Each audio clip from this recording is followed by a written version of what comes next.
G20 summit की तैयारियों पर भारत ने करोड़ों रुपए खर्च किए हैं। लोगों के मन में सवाल है कि करोड़ों खर्च तो कर दिए, लेकिन इससे हमें क्या मिलने वाला है? भारत की समिट से क्या फायदा होगा?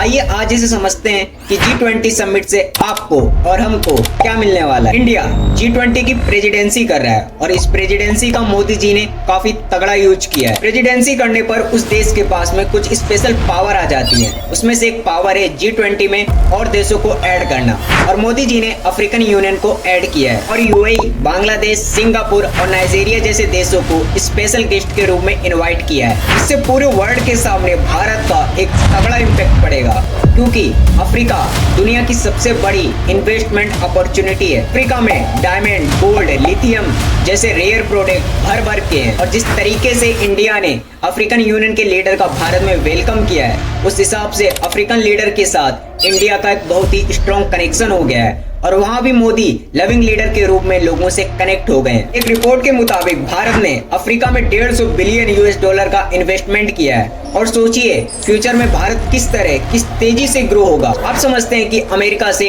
हमको क्या फायदा हो? बेसिकली अमेरिका और चीन के बीच में ट्रेड वॉर या कहें कोल्ड वॉर चल रहा है। अमेरिका का कहना है कि चीन अमेरिका को निर्यात अधिक करता है जबकि आयात कम करता है। इससे अमेरिका को लगातार व्यापार में घाटा सहन करना पड़ रहा है, जो अमेरिकी अर्थव्यवस्था को यानी कि इकोनॉमी को डेंजर में डाल रहा है। ट्रेड वॉर का नतीजा ये हुआ कि अमेरिका ने कई चाइनीज उत्पादों पर आयात शुल्क बढ़ाया, और इसके बाद जवाब में चीन ने भी ऐसा ही किया, और अब चीन और अमेरिका के बीच में दरार पड़ने के कारण अमेरिका अब आईफोन का प्रोडक्शन चीन में नहीं करना चाहता।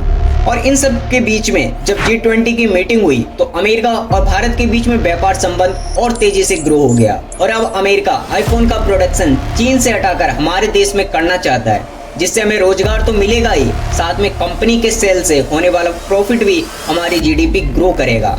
राष्ट्रपति जो बाइडेन और पीएम मोदी के बीच G20 शिखर सम्मेलन शुरू होने से एक दिन पहले बातचीत हुई।